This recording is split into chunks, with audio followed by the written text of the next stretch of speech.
Saudaraku sebangsa dan setanah air rahimakumullah.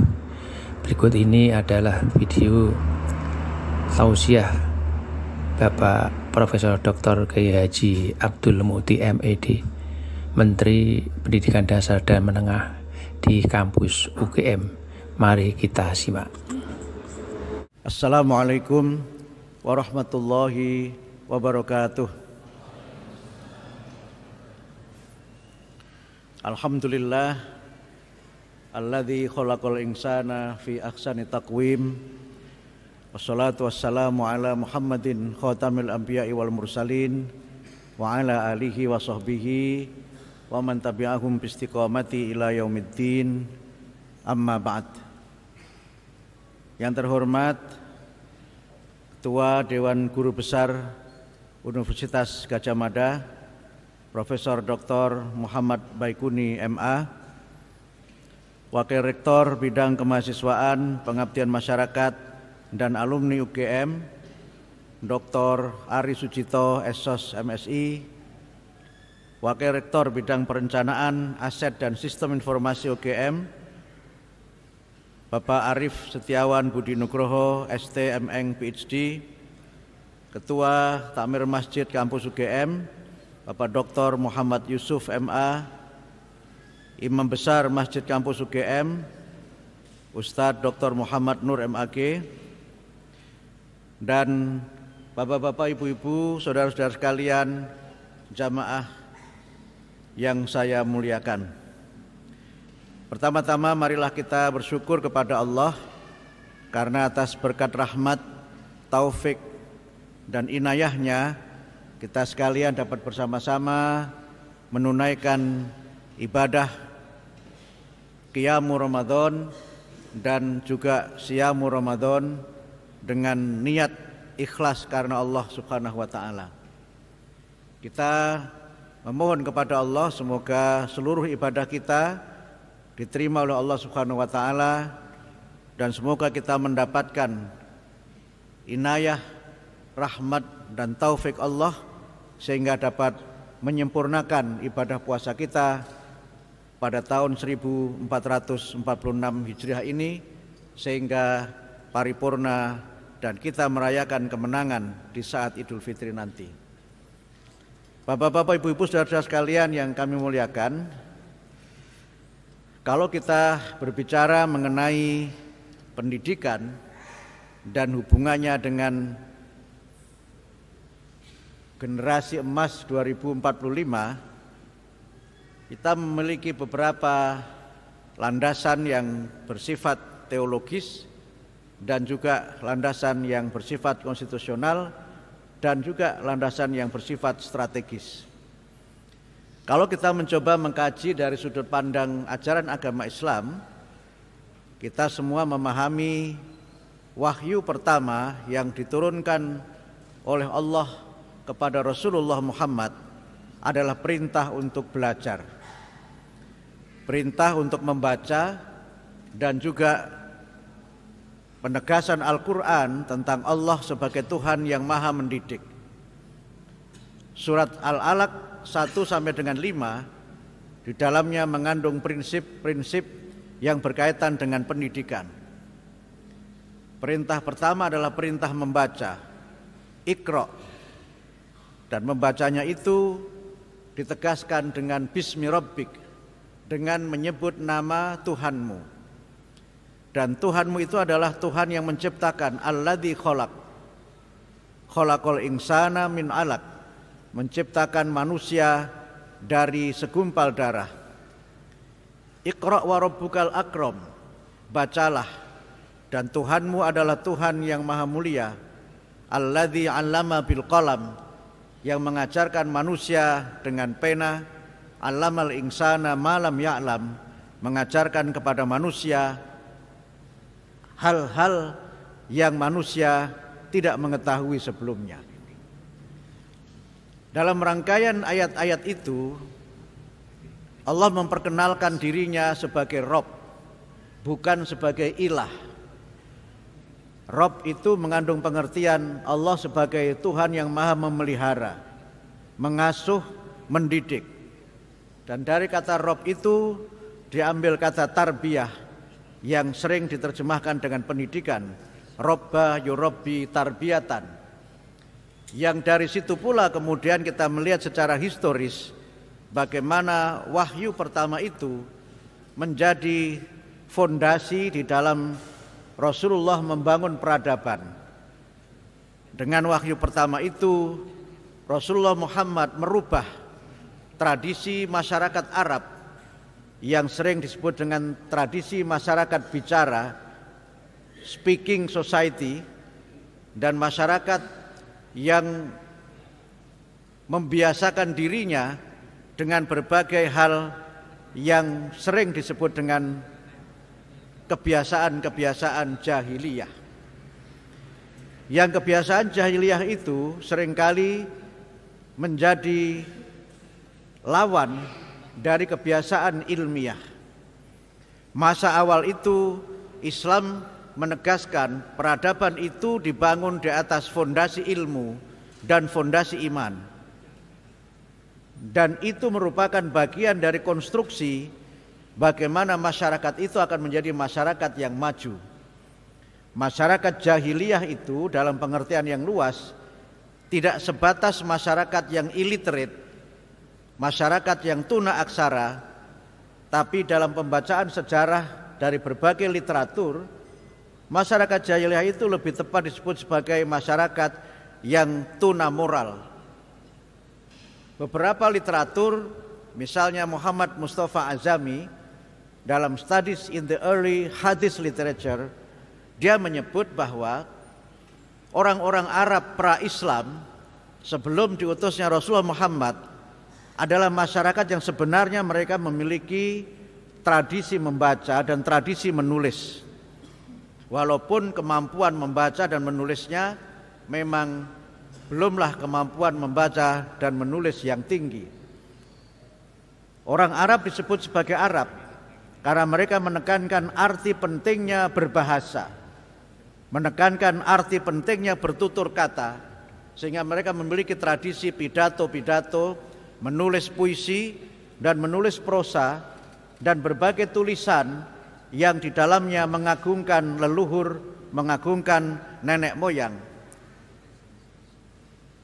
Kemudian yang kedua, terdapat juga beberapa dokumen yang menyebutkan adanya korespondensi, surat menyurat yang dibuat oleh suku-suku di Arab dengan suku-suku yang lainnya, dan juga dokumen-dokumen sejarah yang berisi kronikel atau peristiwa-peristiwa yang terdokumentasi dalam beberapa catatan pribadi masyarakat Arab pada waktu itu. Sehingga jahiliyah dalam pengertian ini bukan berarti tuna aksara, tetapi bisa berarti lack of knowledge. Bisa membaca, tapi tingkatannya sangat rendah. Tapi yang lebih dominan dalam berbagai literatur adalah jahiliyah secara perilaku. Mereka orang-orang yang memiliki kemampuan membaca dan menulis, tetapi akhlaknya akhlak yang tercela. Mereka melakukan perilaku-perilaku subordinasi perempuan, menganggap perempuan tidak hanya sebagai second gender, tidak hanya sebagai jenis kelamin kelas 2, tetapi menganggap perempuan sebagai sumber kehinaan dan malapetaka. Mereka terbiasa berbisnis dengan curang, mengurangi takaran, mengurangi timbangan, dan mereka terbiasa menyelesaikan masalah dengan kekerasan, sehingga perang antar suku adalah hal yang biasa terjadi pada masa itu. Bahkan kebanggaan atas suku itu juga menjadi pemicu berbagai macam persoalan di masyarakat. Kita bisa membaca betapa tribalism itu menjadi masalah yang serius dari peristiwa ketika Rasulullah Muhammad muda lebih tepatnya, karena waktu itu beliau baru berusia 17 tahun, dan para kepala suku itu mengalami deadlock untuk menempatkan kembali Hajar Aswad di tempatnya. Ketika Ka'bah rusak karena banjir di Mekah, Hajar Aswad terlempar dari tempatnya. Dan para kepala suku itu bersitegang luar biasa. Siapa yang paling berhak meletakkan kembali Hajar Aswad di tempatnya? Bahkan mereka sampai bersumpah dengan mencelupkan tangannya ke ke dalam bejana yang berisi darah. Dalam tradisi Arab disebut sebagai la'aqatud dam, yang itu berarti mereka akan mempertaruhkan segalanya demi kehormatan sukunya. Dan dalam situasi deadlock itu kemudian mereka mengambil keputusan, siapa yang berhak meletakkan kembali Hajar Aswad itu adalah orang yang pertama kali masuk ke Masjidil Haram. Dan takdir Allah, yang masuk ke Masjidil Haram pertama kali setelah mereka deadlock itu adalah Muhammad muda yang waktu itu berusia 17 tahun. Muhammad muda adalah seorang yang sangat bijaksana, tahu bagaimana arti pentingnya menghormati semua suku-suku itu. Beliau kemudian membentangkan sorbannya dan meletakkan Hajar Aswad di tengah-tengah sorban itu, kemudian mengajak semua kepala suku untuk mengangkat bersama-sama sorban yang di atasnya ada Hajar Aswad. Dan Muhammad mudalah yang meletakkan Hajar Aswad itu di tempatnya, di tempat yang sekarang ini berada. Saat itulah kemudian Muhammad mendapatkan julukan Al-Amin, seorang yang dapat dipercaya, seorang yang dapat menimbulkan rasa aman dan tentram karena kebijaksanaan dan karena sikapnya yang moderat.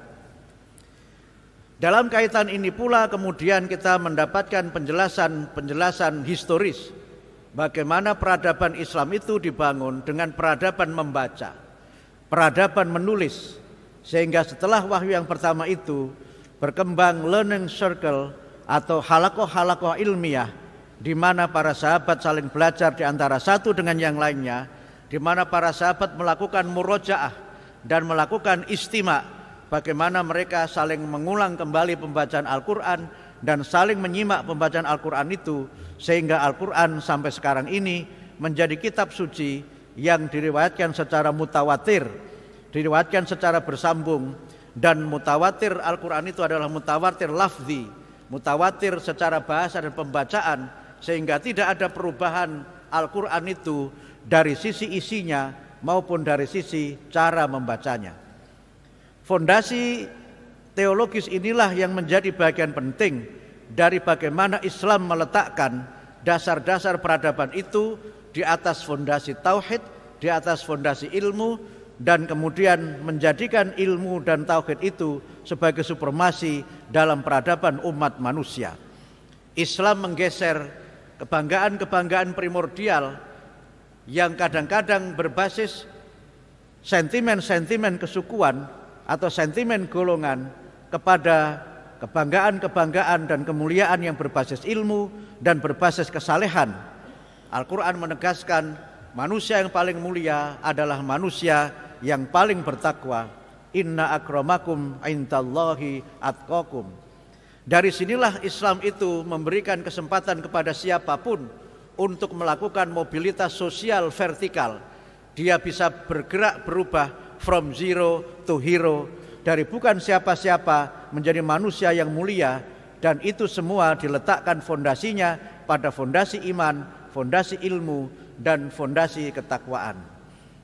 Dalam konteks kita berbangsa dan bernegara, tentu kita memahami betul bagaimana sejak awal negara ini berdiri, tujuan negara ini salah satunya adalah untuk mencerdaskan kehidupan bangsa.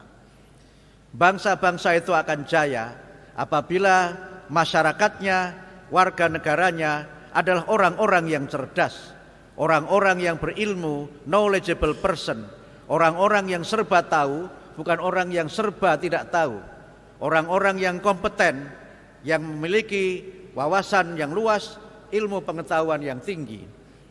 Dan dalam konteks itu pula kemudian Undang-Undang Dasar Pasal 41 menyebutkan setiap warga negara berhak mendapatkan pengajaran, dan setiap warga negara memiliki hak yang sama untuk bagaimana mereka mendapatkan pendidikan yang berkualitas, pendidikan yang bermutu, sebagaimana diatur di dalam Undang-Undang 20 tahun 2003. Dalam kaitan ini kita bisa memahami bagaimana negara memiliki tanggung jawab untuk memberikan layanan pendidikan untuk semua, education for all, tapi pendidikan yang diberikan itu haruslah pendidikan yang bermutu, pendidikan yang berkualitas, yang secara teoretik pendidikan yang bermutu akan melahirkan peserta didik yang bermutu. Pendidikan yang berkualitas akan melahirkan murid-murid dan generasi yang berkualitas. Kalau kita berbicara dalam konteks strategis, maka kita bisa memahami bangsa-bangsa di dunia meletakkan pendidikan sebagai prioritas dalam memajukan bangsanya. Dalam berbagai kajian kita memahami betul bagaimana peran pendidikan itu memungkinkan terjadinya proses regenerasi suatu bangsa. Bahkan pendidikan itu pula merupakan bagian dari social engineering, rekayasa sosial kemana bangsa itu akan menuju. Kalau kita berbicara Indonesia 2045, maka kita berbicara 20 tahun ke depan. Dan wajah Indonesia 2045 itu bisa kita lihat dari mereka yang sekarang belajar di bangku taman kanak-kanak, mereka yang sekarang belajar di bangku sekolah dasar, yang di TK yang sekarang 6 tahun, 5 tahun, 20 tahun lagi mereka akan tamat menjadi seorang sarjana. Mereka akan selesai kuliah. Yang di SD mereka mungkin selesai master atau mulai memasuki dunia kerja. Sehingga karena itu maka the portrait of Indonesia in 2045, potret Indonesia 2045 itu dapat dilihat dari potret generasi kita sekarang ini. Ada yang mengkritik 2045 jangan-jangan bukan generasi emas, tapi generasi cemas 2045. Ketika mereka melihat bagaimana berbagai persoalan yang dihadapi oleh generasi masa kini. Generasi masa kini yang sebagian penulis, saya sering menyebut tulisan ini, misalnya tulisannya Renal Kasali, dia menulis buku judulnya Strawberry Generation, generasi strawberry, yang dia fisiknya terlihat gagah tapi mentalnya sangat rapuh. Terkena panas sedikit saja strawberry itu sudah melepuh. Ini masalah yang tidak sederhana, karena masalah yang kita hadapi sekarang ini adalah masalah mental, masalah-masalah yang berkaitan dengan bagaimana rasa percaya diri bangsa ini. Dan ini yang menjadi tantangan kita di masa yang akan datang. Kalau kita bicara pada bagaimana strategi membangun pendidikan itu, tentu kita bisa segera memahami bahwa pendidikan itu harus diletakkan sebagai bagian dari proses yang terus-menerus yang dilakukan untuk membangun generasi yang kuat. Yang dalam konteks ini, kalau saya memadukan antara berbagai pendekatan, dalam kaitan ini juga dalam mungkin kita sebagai umat Islam, maka pendidikan itu haruslah proses yang melahirkan generasi yang kuat, yang paling tidak mereka memiliki 4 kekuatan. Yang pertama adalah kuwatul akidah, akidah yang kokoh, akidah yang kuat. Akidah yang kuat itu memberikan kepada kita sekalian optimisme akan masa depan, memberikan kepada kita keyakinan bahwa berbagai macam persoalan itu dapat kita selesaikan karena kita yakin bahwa Allah itu senantiasa menyertai dan Allah akan senantiasa menolong hamba-hambanya. Berbagai kajian menunjukkan bahwa sekarang ini problem yang dihadapi oleh bangsa-bangsa di dunia adalah problem mental health atau kesehatan mental. Dan problem yang dihadapi pula pada kaitan ini adalah problem di mana banyak generasi muda itu tercerabut dari akar-akar sosialnya dan juga tercerabut dari akar-akar tradisi keagamaannya. Karena itu maka penanaman akidah itu menjadi penting agar generasi muda kita ini memiliki spiritual strength atau kekuatan spiritual, yang ini menjadi tugas berat karena berbagai penelitian, misalnya tulisannya Twenge, I Generation, dia menyebut 60% saja generasi muda itu yang merasa dan meyakini agama sebagai panduan hidup yang penting. Sisanya mereka berpendapat agama tidak lagi penting. Dan dalam kaitan ini pula ketika kita mencoba melihat, mereka juga tidak lagi merasa terlalu terikat pada agama tertentu. Kalau kita ikuti survei dari Pew Research Center tentang komposisi penduduk menurut agamanya, yang paling banyak adalah mereka yang mengaku beragama Kristen. Yang kedua, mereka yang mengaku beragama Islam. Dan yang ketiga adalah mereka yang mengaku sebagai agnostik. Agnostisisme dan ateisme itu berjalan paralel, karena ada yang menyebut agnostisme itu adalah bentuk ateisme modern, yang dalam studi-studi agama sering disebut sebagai kelompok New Age, believing without belonging. Dia percaya pada agama tapi tidak mau terikat pada agama. Ada sebuah pengalaman pribadi ketika saya menghadiri pertemuan di Finland beberapa tahun yang lalu. Saya berbincang makan malam dengan seorang diplomat di Finland itu. Dia cerita pengalamannya sebagai diplomat yang banyak melakukan penerbangan ke berbagai negara. Dan kemudian dalam sebuah penerbangan, pesawat mengalami turbulensi yang luar biasa. Sehingga dalam situasi seperti itu, dia kemudian berdoa dengan menyebut nama Tuhan yang dia tahu. Tuhan semua agama yang dia ketahui. Kemudian saya tanya, yang mulia, kenapa menyebut semua Tuhan dari semua agama? Dia menjawab, semua Tuhan itu maha kuasa, semua Tuhan itu mendengar doa hambanya. Siapa tahu dari sekian banyak Tuhan itu ada yang mau mengabulkan doa saya. Ini pandangan yang mulai semakin luas. Dan itu adalah bagian dari tantangan yang kita hadapi. Beberapa tulisan terakhir misalnya menyebut ateisme di dunia Arab. Bahkan ateisme di kalangan generasi Z itu menjadi tulisan-tulisan yang menarik. Karena itu maka fondasi pertama sebagai negara Pancasila yang berdasar ketuhanan yang Maha Esa dan sebagai umat Islam, tentu penanaman akidah ini menjadi agenda pendidikan yang sangat penting. Yang kedua adalah kuwatus tsaqafah, kekuatan peradaban. Yang kekuatan peradaban itu fondasinya ada 3. Yang pertama adalah ilmu, yang kedua adalah kebudayaan, dan kemudian yang ketiga adalah fondasi-fondasi yang berkaitan dengan nilai-nilai utama yang dimiliki oleh suatu bangsa. Kuwatus tsaqafah itu menjadi bagian penting karena dalam konteks kita membangun sebuah peradaban, fondasinya adalah fondasi ilmu. Fondasi peradaban yang dibangun dari kekuatan ilmu itu adalah fondasi yang memungkinkan manusia beramal secara ilmiah. Manusia yang perilaku sehari-harinya dapat dilihat dari ilmu yang mereka miliki.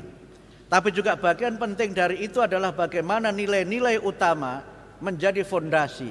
Nilai utama ini sering disebut sebagai moralitas, atau dalam konteks kita di Indonesia disebut, dalam konteks Islam disebut sebagai akhlakul karimah.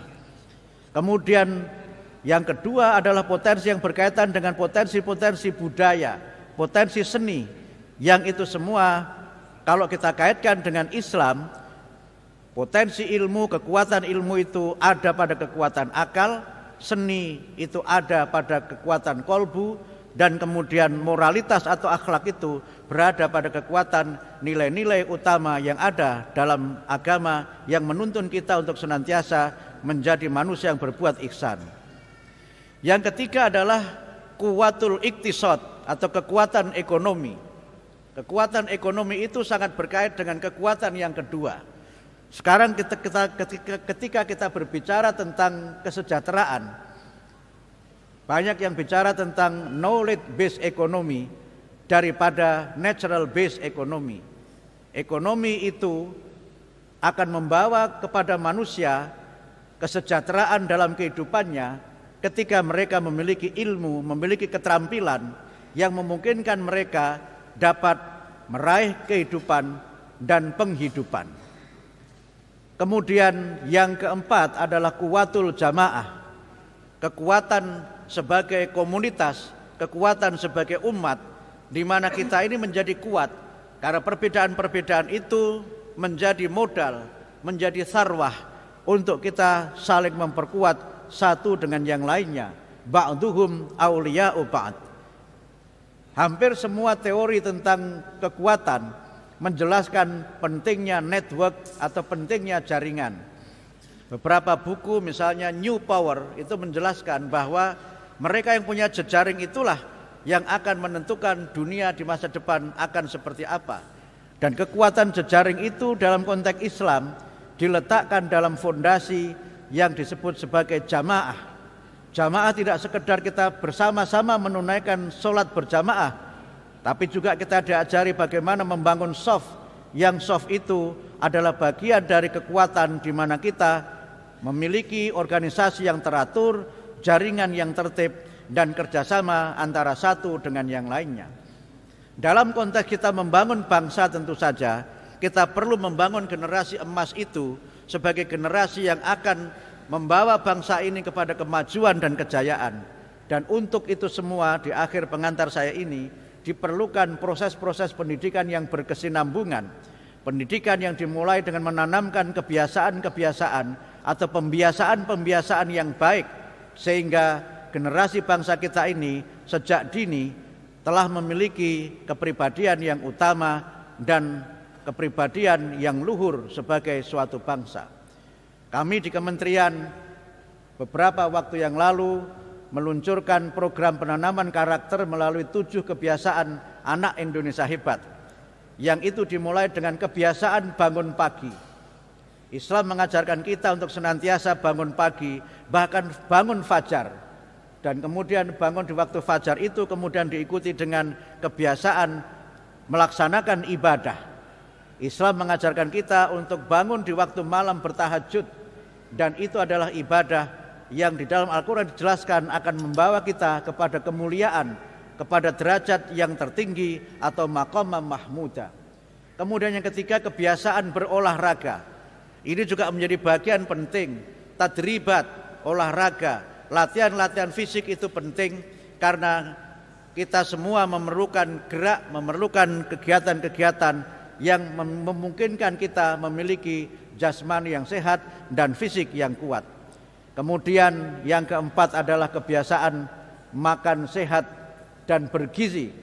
Islam mengajarkan kepada kita untuk memakan yang halal dan thayyib. Kulu mimma fil ardi halalan thayyiba. Makan yang ada di bumi yang halal dan yang thayyib. Thayyib itu artinya menimbulkan dampak yang positif dalam kesehatan kita. Karena kadang-kadang ada makanan yang dia itu sehat tetapi tidak enak. Ada makanan yang enak tetapi tidak sehat. Dan dalam konteks kehidupan sekarang ini, mohon maaf misalnya, makan itu telah menjadi bagian dari gaya hidup. Nah, kalau saya membagi makan dan orientasinya itu kira-kira ada 3 atau ada 4 gitu. Yang pertama itu food for fit, makan yang penting kenyang. Ini biasanya makan ala mahasiswa. Nggak tahu kalau mahasiswa UGM ya. Dulu kalau saya di IAIN itu kalau makan itu ya banyak gitu. Yang kadang-kadang karena makan banyak itu kan yang penting makannya nasinya ambil sendiri, lauknya yang dibatasi. Itu food for fit, yang penting banyaknya. Dan Ramadan ini adalah momen penting di mana mahasiswa memperbaiki gizi. Sehingga di tempat lain itu banyak PPT, para pencari takjil. Cari takjil di mana, dan itu barokahnya bulan Ramadan itu. Food for fit. Kadang-kadang kalau makan tempatnya nggak penting, yang penting banyak gitu. Jadi misalnya minum teh pun itu ya yang gelasnya gede itu. Sehingga ada kawan saya yang bercanda, satu saat ada mahasiswa masuk ke warung gitu, kemudian nanya, "Bu, kalau teh panas berapa?" Teh panas 1.000, teh dingin berapa? 2.000. Saya teh panas saja, 1.000 kan, begitu masih panas diminum. Ketika diminum penjualnya heran, "Mas, ini masih panas kok diminum?" "Iya Bu, soalnya kalau dingin jadi 2.000. Itu kira-kira food for fit, kira-kira seperti itu. Yang kedua itu food for fun, makan untuk seneng-seneng saja gitu. Nah ini biasanya gaya-gayaan ini, menunya nggak karu-karuan tapi gaya aja dia makan gitu kan. Itu. Nanti misalnya ayam goreng dibilangnya fried chicken, kira-kira begitu. Sewiwi gitu, sayap dibilangnya wing gitu kan, kira-kira begitu. Oh gaya-gayaan aja gitu. Ini biasanya diperlukan untuk mereka yang mulai ada PDKT dan ingin naik kelas supaya dianggap orang kota, kira-kira begitu. Yang ketiga itu food for friendship. Makan untuk persahabatan. Nah, ini biasanya mulai milih-milih tempat. Milih tempat yang nyaman, yang kelihatan agak keren. Nanti makannya sedikit, ngobrolnya yang lama gitu. Di mahasiswa lain itu begitu, ordernya cuma teh tapi di situnya wifi-nya yang lama gitu. Kalau di UGM saya kira enggak, karena agak berkelas kampusnya itu. Nah, dalam konteks Islam itu kita diajari makan yang halal dan thayyib. Halal itu dari sisi hukumnya, lawful. Thayyib itu dari sisi akibatnya. Yang menurut saya halal itu dimensinya ada 4. Yang pertama halal lidzatihi, halal secara material. Itu yang disebutkan di dalam banyak sekali ayat Al-Quran dan juga hadis-hadis Nabi. Yang kedua itu adalah halal dari sisi cara memperolehnya. Kalau zatnya halal tapi memperolehnya dengan cara mencuri itu menjadi haram. Walaupun mohon maaf mencurinya membaca bismillah. Di dalam rangkaian ayat-ayat tentang puasa itu, penutupnya itu kan ayat yang menjelaskan wala ta'kulu amwalakum bainakum bil batil.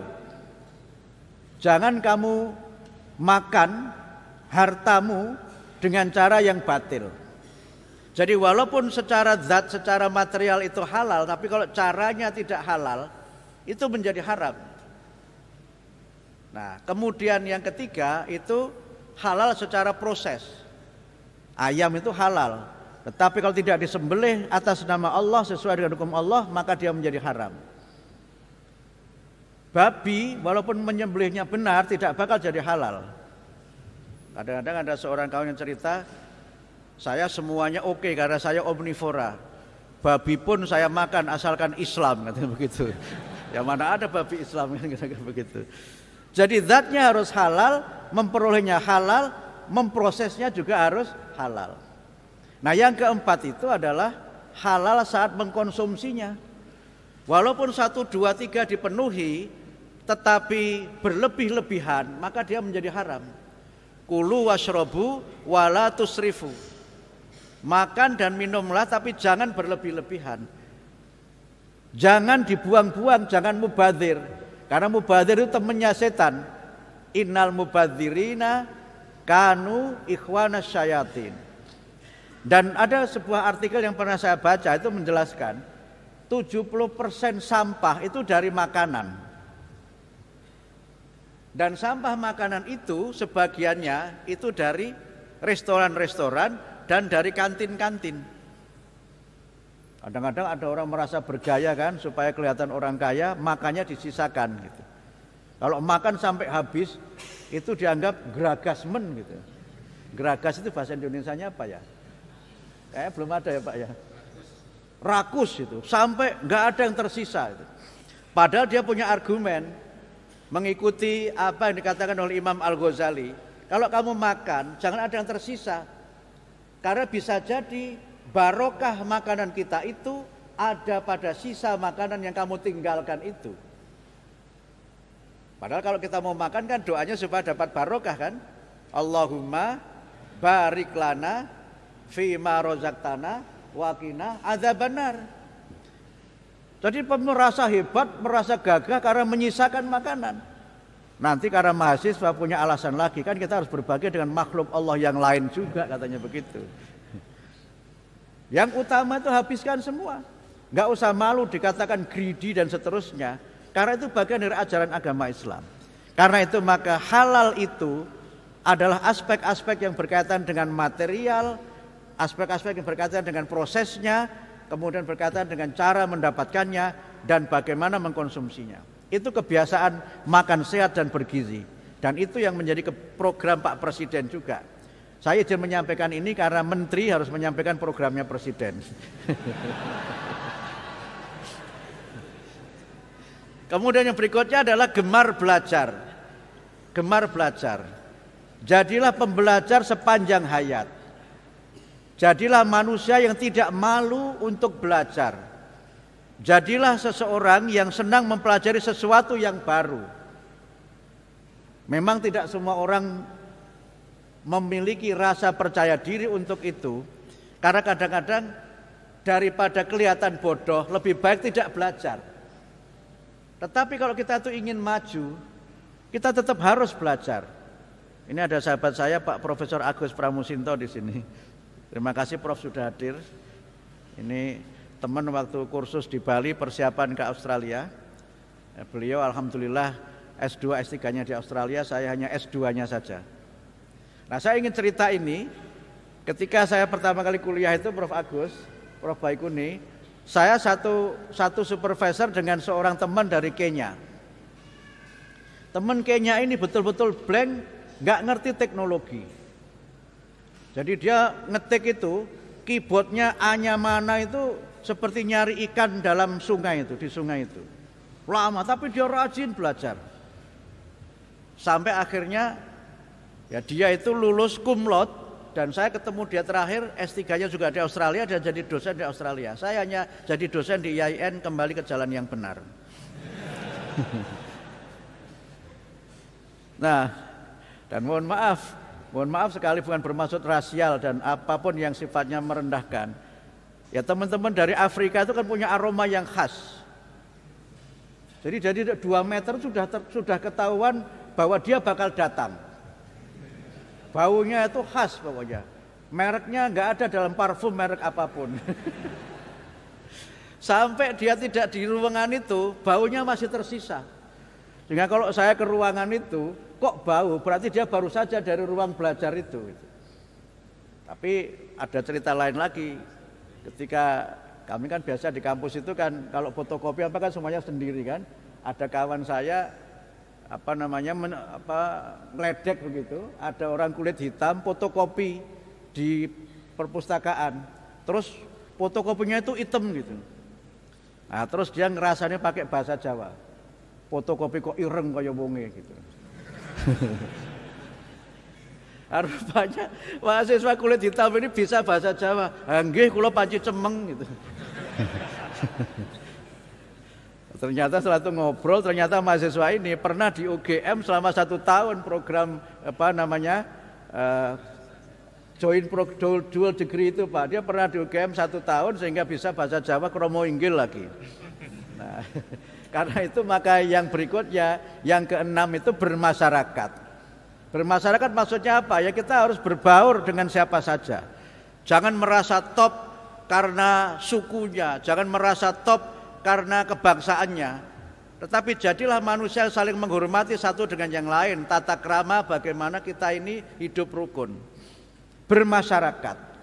Di dalam hadis jelaskan, mangkana yu'minu billahi wal yaumil akhir fal yukrim jarahu. Barang siapa yang beriman kepada Allah dan hari akhir, maka hendaknya dia memuliakan tetangganya. Memuliakan tetangga itu penting karena day to day kita bersama mereka. Dan agar kita hidup tenang, maka kita harus punya relasi yang baik dengan tetangga itu.